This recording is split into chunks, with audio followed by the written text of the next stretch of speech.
Hey guys, welcome to another episode of Legacy Speaks. I am coming to you guys all the way from my hometown, Fort Lauderdale, Florida, and I'm super excited to introduce to you my sister friend, Aline Milfort. She is an author, she's a speaker, and she's just all around a phenomenal woman on the rise. So welcome, Aline. Thank you for having me. Yes, of course. All right, so tell the people who you are, what you do, what you specialize in, things of that nature. Well, again, my name is Aline J. Milfort, and I am an author, a speaker, a doctoral student. I am literally almost everything right now. But I currently just released my second book called While Waiting for the Promise. And my first book is Tears Turn into Purpose. But overall, yes, those are the things that I do. Yes, and I want to talk to you briefly about your second book, y'all. Y'all definitely have to get it, and I'll put the link in the description box below as well. Girl, you really wrecked my soul about procrastination. Like, she has a chapter about procrastination and making sure that you know, how do you know what's real or what's not? How do you know this opportunity is super real overall? And so can you talk about that briefly? Because oftentimes we see something and we're just like, you know, it must be from God. It must be, the timing seems right, the place seems right, everything about it aligns with our mission. But at the end of the day, sometimes we get super just overzealous. Well, in that chapter, I talk about counterfeits a lot because I experienced it prior to writing and while writing the book. I believe that, you know, when we experience a counterfeit, it can be confusing because it looks exactly what God is wanting to give us, the real thing. However, what we have to understand is a counterfeit will flake up in the end. It will look sketchy. It won't keep that facade or that face that we think that, oh, this is the real thing. So you have to remember that to be able to distinguish between a counterfeit and the real thing is time. Sometimes when we see the opportunity, we want to jump on it because it looks exciting, or that relationship, whatever the case may be. However, when it's for you and it's the real thing, then you know that, okay, let me give this some time, and what will happen will happen. Yes, exactly. And I know you said that most of what you write about comes from your personal experiences. And right now you're definitely into mental health as well as ministry. How have you been able to find a safe balance, or just a balance that has just been able to work for you? Well, you have to understand that you need to know, how can I put this? You need to know your boundaries. And when it comes with ministry, I know that here's my limits when it comes to pouring into people, because it can be draining at times, to be honest. And mental health, when I think about that, if I'm an advocate for it, I have to make sure that I'm portraying the right things. So I'm big on self-care, you know, so I make sure that besides, you know, meditating and reading my word, but I actually do human-like things, you know, earthly things, such as, you know, taking a walk on the beach, or going to read a book, or going to the library, because I love just being in a place like a bookstore. So being able to balance that, like, okay, I've done enough ministry stuff today, I've done enough, you know, people calling me to pray and vice versa, but now it's time for me to, you know, charge back up, because you cannot pour into people if you're empty, you know. So I love that keyword, charge back up.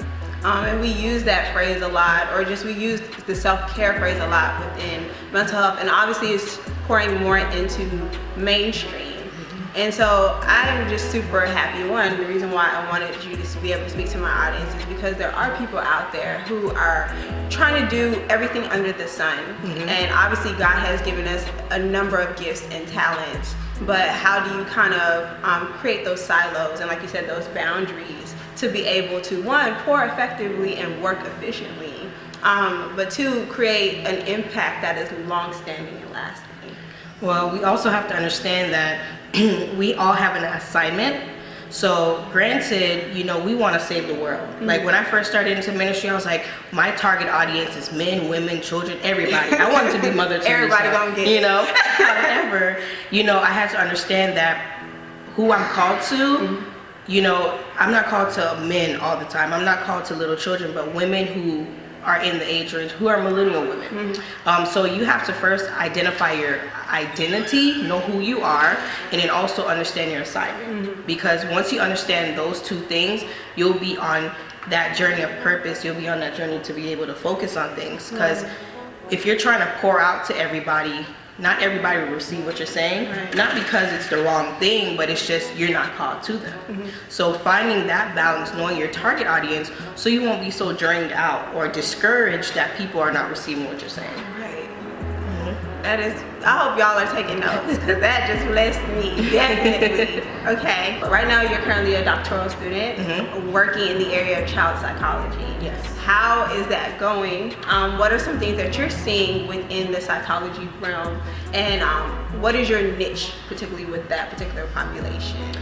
Well, being in the schools, because school psychology, we're primarily in the schools. However, we would still be considered a licensed psychologist working anywhere. But just, you know, in my experience of being in a school, seeing the kids, knowing that wherever the school is located, the environment plays a key role. Right. You know, because I've seen kids who are in high SES communities who the schools have all the resources that the kids need, whereas the low SES communities, you know, the teachers and principals are trying to be creative to trying to find the resources for those kids. Right. But those kids are coming from homes that are, you know, it's very sad cases. You know, half the times those are the kids that are working to provide for their own home. So I believe, you know, from my perspective of seeing things is that it goes beyond the classroom and it goes beyond the schools. Right. So if we can get into the communities as far as making sure, okay, once the kids go home, that their home is okay, then we'll see better performance and academic achievement in the classrooms.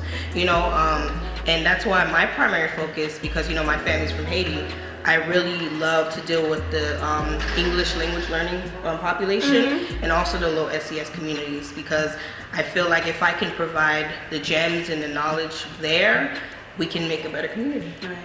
I think that's super important, especially as a Fort Lauderdale native. Obviously, you have so many different pockets. I don't want to call them more hoods or whatever. Where you got Melrose Manors, Melrose Park, Fish Trunk, you know, Tatertown, Parkway, Parkway, all of that, Deep Side, all of that. And it's super important, like you said, for clinicians to get into the community and have a better understanding of the population that they serve. Yes. Making sure there's resources out there. I think that's where advocacy comes in. Yes. And a lot of us as clinicians, we fail to kind of go out and do that, like advocate for the population we serve. And it's also understanding that we won't know everything. Right. So finding the help and asking people like, where can I get this? Or other clinicians. Right. And also just looking at it from a umbrella perspective, where you're not just looking at one specific thing as far as assessments or just a classroom, but looking at the family history. That plays a major role too. Yes, So. definitely. Looking at the whole picture Yes. and treating from a holistic perspective.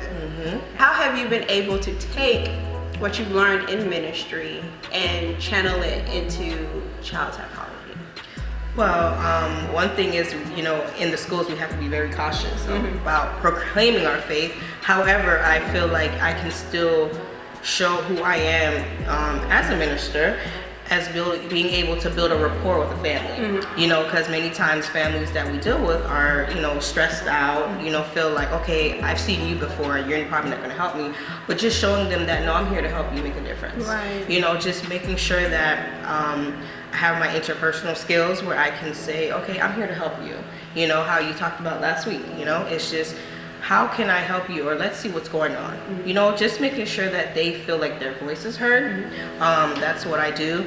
But also learning that, taking what I've learned in school psychology and understanding that we need those skills and tools in the churches too. Yes, You know, yes. seeing a lot of people, I feel like studying school psychology has given me a deeper discernment, if that's okay to say, of how to see when people are really not okay, even though they're trying to say, I'm gonna get through this by praying. Right. You know, so.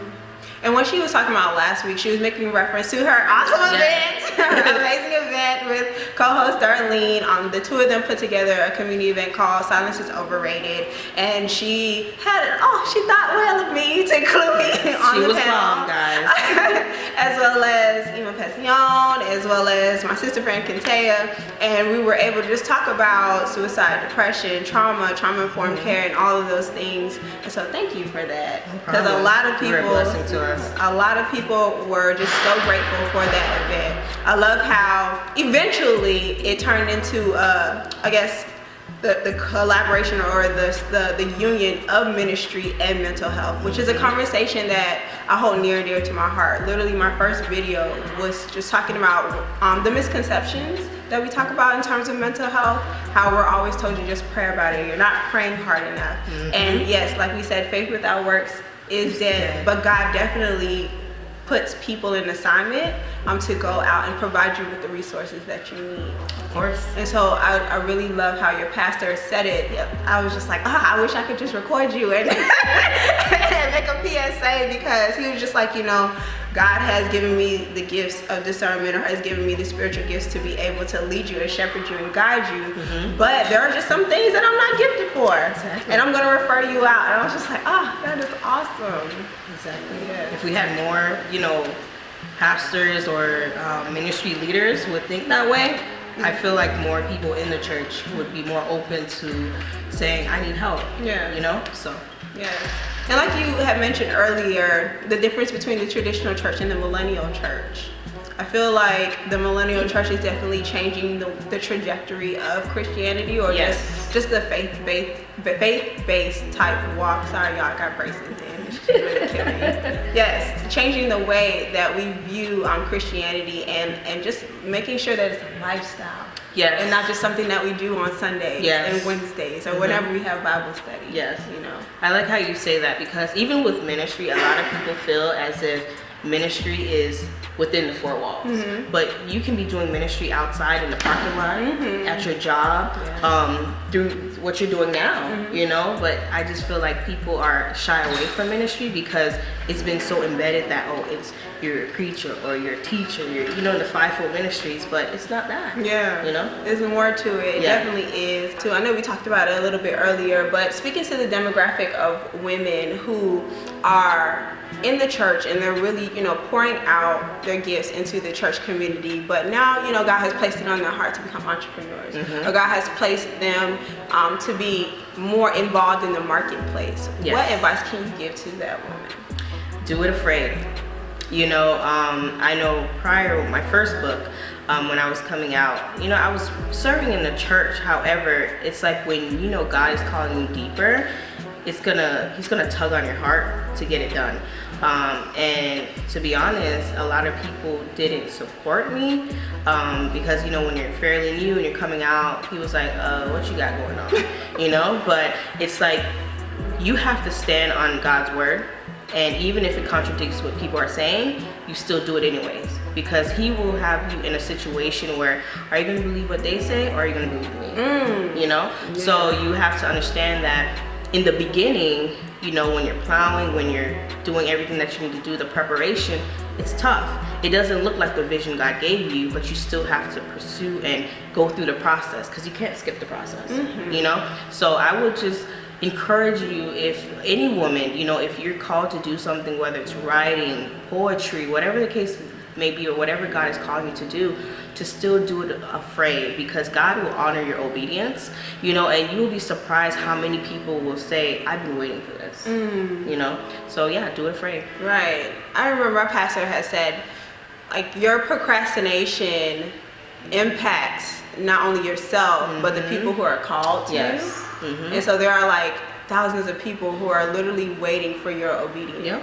That's true. I was just like, that is heavy. That is super heavy, and it definitely holds you accountable, because if you're laying in bed or you're kind of dealing with whatever your issues you're dealing with, and obviously we have those periods of depression, those periods of times where we're grieving, or we really just don't feel like it.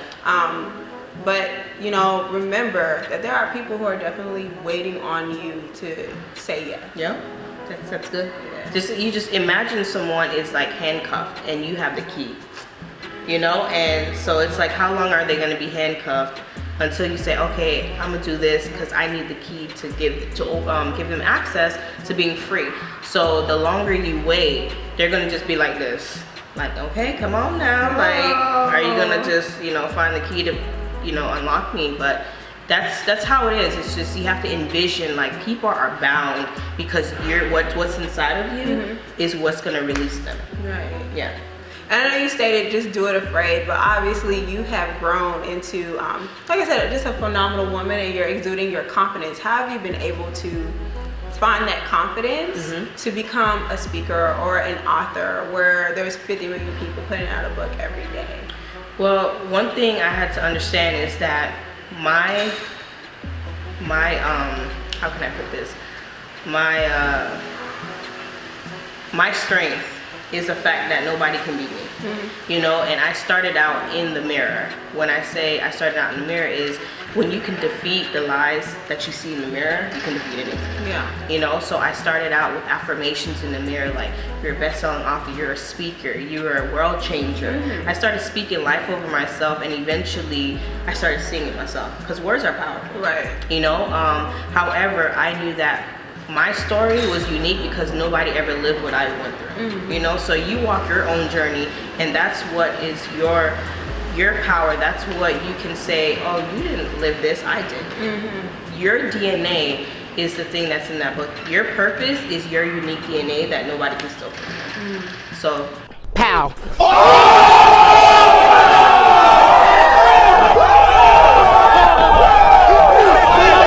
Yeah, that's how I was able to overcome that, and overcoming the noise, because you're gonna have a lot of people that's gonna try to discourage you. I've had people before I released my first book was, oh, nobody's gonna read your book, but that's when you have to protect your baby. You know, you can't speak too quickly. You know, so know when to speak and when not to speak. Right. Definitely. Y'all, I'm telling y'all, make sure y'all catching these notes. All right. Thank you. Well, Aline, let the people know where they can find you. Okay. Well, I am on social media. I love to connect with people on IG, Instagram, which is Aline, A-L-I-N-E, J Milfort, M-I-L-F-O-R-T, or on Facebook at Aline Milfort, or you can go on my website, www.alinejmilfort.com. And like I stated, guys, I'll include all her information in the description box below, and I'll also include a direct link to your books as well. Yes. So make sure you guys cop it. I know it's a little too late to order for Christmas, but New Year's gifts are just as essential as well. Thank you so much for tuning into another episode of Legacy Speaks. Don't forget to like, comment, subscribe, and share, and stay connected via Legacy SPKS on everything. Until next time. Hey Legacy Squad, guess what? We have merch, so I need you to head over to the description box below and check out the new website.